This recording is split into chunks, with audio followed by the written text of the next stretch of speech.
Station, this is Houston. Are you ready for the event? Houston, this is Station. We are ready for the event.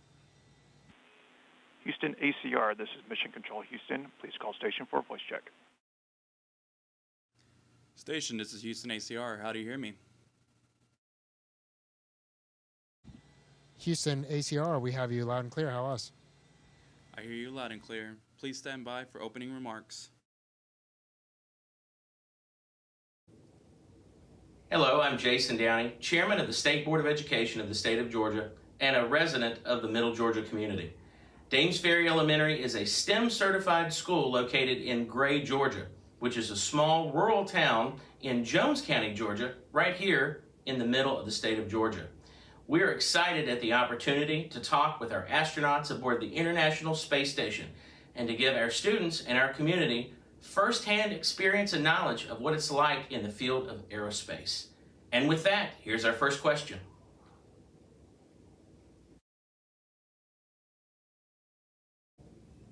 Hi, my name is Morgan, and my question is, how do you know if it's day or night in the International Space Station? Hi, Morgan, and thank you, Mr. Downey, and to all the students of Dames Ferry. Welcome to the International Space Station. So, Morgan, you know, it's actually kind of tough to tell that it's day or night. First of all, we go around the Earth 15 or 16 times a day. So every 90 minutes, we're orbiting the Earth. And so it's either daytime or nighttime about every 45 minutes. Unfortunately, we don't have a lot of windows on the space station, so most of the time when you're working, you can't really look outside and know that it's either daytime or nighttime. But even if we could, it'd be kind of hard if that was changing every 45 minutes. So really, we just base it on the lights that we have on. So we operate on what's called GMT, or Greenwich Mean Time, and we basically turn on the lights around 7 a.m. in the morning, and we turn them off around 10 p.m., and that way that just keeps us in rhythm. And we work from about 7 a.m. to about 7 p.m., and they get some time off in the evenings. But we also get, during the day, we get some time to work out and to have meals together. So yeah, mostly we tell by the lights and just by what time of day it is. Hi, my name is Alyssa, and my question is, what effects does space have on your body?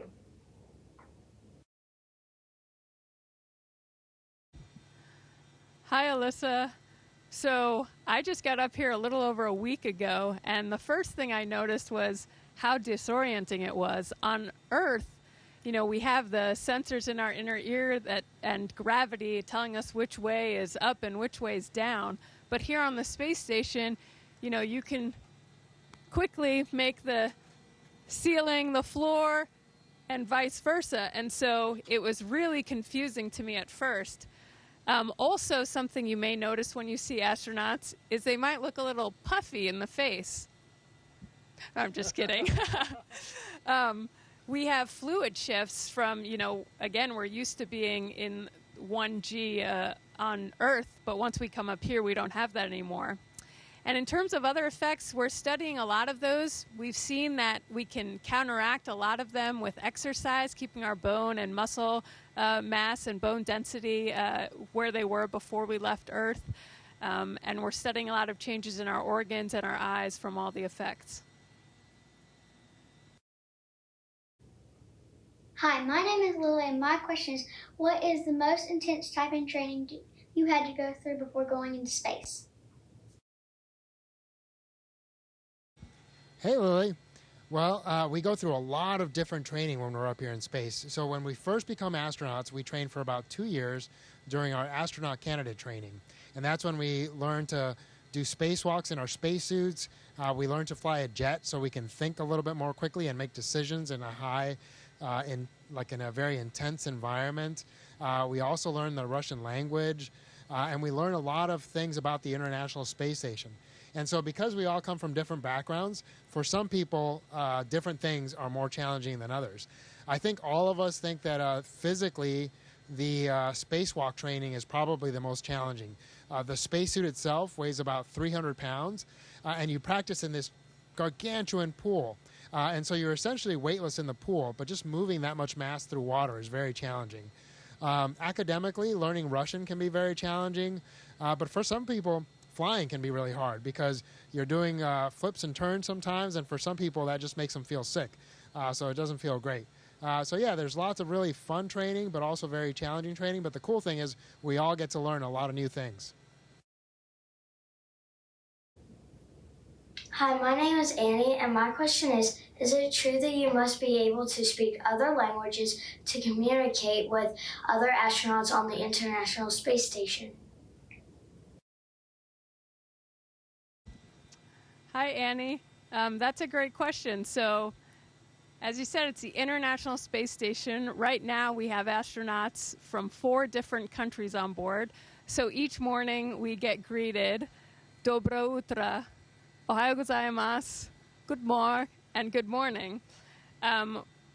Technically, when we're operating, we have one half of the space station is conducted in English, and the other half is conducted in Russian. So we do, as Frank just mentioned, we do study Russian as soon as we get picked up by NASA. We take one-on-one lessons, and we do learn different languages also just to be able to interact with our other crewmates. My name is Bryce. My question is, what do you sleep? Hey, Bryce. Well, we each have our own little tiny room about the size of a phone booth. You guys probably aren't old enough to know what a phone booth is, but it was this little booth you could go into to make phone calls back before cell phones came into existence. And so they're called crew quarters, and in there we have sleeping bags. We also have a computer that we can send emails on or make calls to our family on. And then we have little odds and ends in there. So it's about the size of a phone booth. The cool thing about our crew quarters is they're essentially all lined up in one area. And so somebody sleeps on the side, somebody sleeps on the floor, on the other side, and then somebody sleeps on the ceiling. But we all feel exactly the same because, again, there's really no sense of direction up here because we're weightless. And so once you're in there, everybody feels like they're facing the same direction, even though we're all facing 4 different directions. Hi, my name is Taylor, and my question is, how fast does a rocket accelerate when it is launching off into space?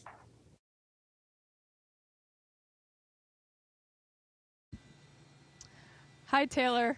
So I just flew on a rocket up here a little over a week ago. I flew on the Falcon 9 rocket.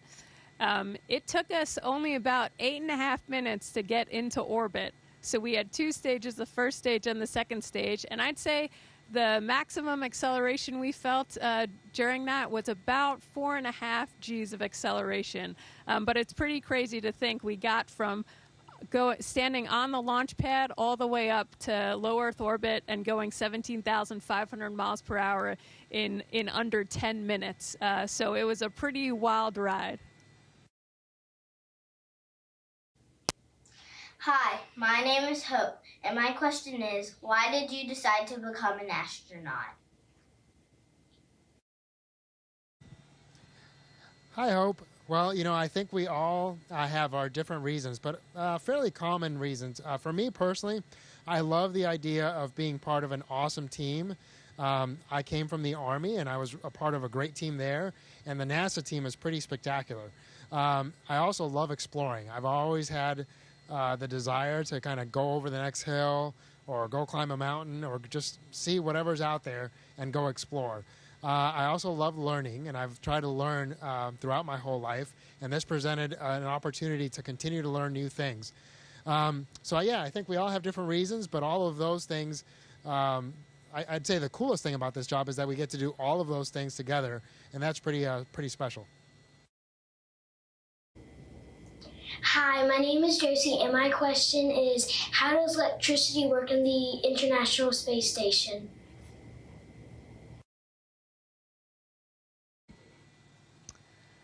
Hi, Josie. So if you've ever seen an image of the International Space Station, you'll see that we have these big solar arrays out there. We have 4 pairs of solar arrays throughout the space station, and those basically take energy from the sun and convert it to electricity, and then we distribute that throughout the whole station. Actually, just recently we installed upgrades to those solar arrays, and Frank took part in those spacewalks. Do you want to talk about those at all? Yeah, so it was a lot of fun to go out there and essentially add a little part to the space station. And those solar arrays are going to provide a lot more power, which is really important as we start to grow the International Space Station, bring commercial partners on board. So we're going to need more power. So it's really important that we got those out there. Hi, my name is Lyndon, and my question is, how many times does the International Space Station orbit in the Earth in one day? Hey, Landon, that's a great question. Like I said before, I think most days we orbit the Earth about 16 times. It kind of depends on when you are in your orbit when it crosses midnight. So 15 or 16 times a day. It's pretty cool to go out to the window and look outside and see yourself traveling at 17,000 miles an hour. It's amazing how fast the Earth goes by underneath you. Of course, the Earth is also rotating underneath us, and so because of that, as we orbit, we get to see a different part of the Earth during every orbit, and we pretty much get to see all different parts of the Earth, except for the poles, throughout the year. So it's really cool. The reason we don't get to see the poles is because our orbit is at a 51-degree inclination, so at a slight angle. So we never quite go over the top or quite over the bottom. We just spin around 51 degrees away from the equator. Hi, my name is Blaze, and my question is, how do you keep active on the International Space Station? Hi, Blaze. So it's actually very important that we stay active up here because since we don't get the normal exercise from moving around, a lot of our muscles that we would normally be using back on Earth aren't being used on a daily basis. So what we do instead is we work out every single day. We're scheduled for 2 hours of exercise. We have what's called the ARED. It's an active resistive exercise device. And that basically uses vacuum tubes to create resistance. And that's how we lift and work out and get strong. And then we also do cardio every day. We've got a treadmill. We call it T2. And so we basically wear a harness, and that pulls us down to the treadmill, and we can increase or decrease the load that we feel as we run or walk on the treadmill. And lastly, we have a stationary bike up here we call CVIS. And for me personally, that's been the most difficult part because on Earth, you can use your weight to help push those pedals down, but up here, it's all your legs doing it. So we stay very active up here. Hi, my name is Cameron, and my question is can you fall down in space since there's zero gravity? Hey, Cameron, that's a great question. So unfortunately, or maybe fortunately, no, we can't fall down. So if we just let go of our feet, which is kind of what we hang on with most of the time. We use our feet on these little rails at the bottom of what we call the floor here, and that's what keeps us standing up. But if we let go, we'll just kind of float away, and you can just push yourself back down. You come down. Now, what you can do is you can run into things a lot, and that's because if you don't push yourself in just the right way, physics comes into play, and your vector has to be just right. Otherwise, you may go off to the left or up high, depending on which way you push yourself instead of the way you intended to push yourself. But no, you can't fall down, but it can be a lot of fun to fly around here. Hi, my name is Isaac, and my question is, why do moon rocks not float in space like everything else?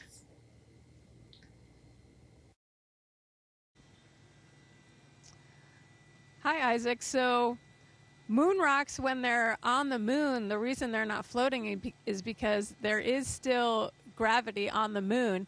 It's just because the moon is quite a bit smaller than the Earth, it's only about 1/6 the force that it would be on Earth. So if you were to toss a moon rock up from the moon, it would go a lot higher than you'd be able to toss it on Earth. Now, if you brought a moon rock up to the International Space Station, it would float just like we're doing, because it would still be falling with the space station just like we are, and so that would keep it suspended. Hi, my name is JC, and my question is, has an asteroid ever hit the International Space Station? Hi, JC. Well, not an asteroid. An asteroid would be pretty big and would cause a lot of damage. But unfortunately, more and more, there's a lot of debris in near-Earth orbit. So we're at about 250 miles above the surface of the Earth, which really isn't that high. And there's lots of satellites that are up higher. There's a few things that are down below us. But all that stuff is just kind of falling around the Earth. And, of course, we are also falling around the Earth. We just happen to be falling, or I guess we should say flying, at a speed that's fast enough that our fall rate is equal to the curvature of the Earth. So we never actually get that much closer to the Earth. We just go around the Earth by falling. But all that to say, all this stuff is just flying around the Earth just like we are. And every once in a while, those tiny little pieces of debris will run into the space station. But even when it's small, when it's traveling at 17,000 miles per hour or faster, it can cause a lot of damage. So the station is built in a way to protect us against those things. And especially when you're on spacewalks, you'll go out there and you'll see some of the damage on the metal that's made to protect us, where something hit it and caused that metal to split open. And it's pretty amazing to go out there and watch it. But we don't get hit very often because, relatively speaking, we are pretty small. And so the chances of something running into us are pretty small. Hi, my name is Cam, and my question is, what do y'all do for fun in the National Space Station?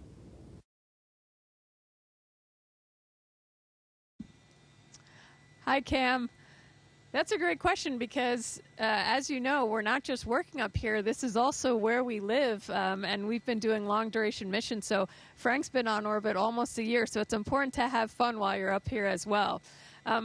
Some things we do in our off time, we'll get together as a crew and just eat and share stories together. Sometimes we'll even set up some games, get a little competitive. You know, the other day we set up our version of cornhole on the space station. It turns out you have to aim differently than you would on Earth, so I hadn't quite gotten the hang of it yet. But we also have several different musical instruments on board. We have a couple guitars up here, so in your free time, people can play and sing songs as well. Hi, my name is Gabriel, and my question is, how do y'all watch TV in space? Hey, Gabriel. Well, like Jasmin was saying, kind of staying entertained every once in a while is a lot of fun. You know, most of the time we just go look out the window because that's about the most beautiful thing you've ever seen, and it's pretty entertaining. But we have a great support crew from the ground who sends up movies and different TV shows, and basically we get that feed through satellites, and then we download it on different hard drives on the space station, and we can just watch it at our leisure. We can also just connect directly to satellite TV, just like you guys can, and we can watch TV live when we have satellite coverage. And so, yeah, we can pretty much watch anything we want recorded and live TV if we have the right coverage to do that. This has been an amazing opportunity for our students and the community to learn about science, technology, engineering, and math, and how it can enhance your love of learning. Thank you from all of us to you. And thank you guys. Have a great day. And to all the students of Middle Georgia, keep learning, and we can't wait to see what you guys do in the future. Station is the Houston ACR. That concludes the event. Thank you to all participants. Station, we are now resuming operational audio communications.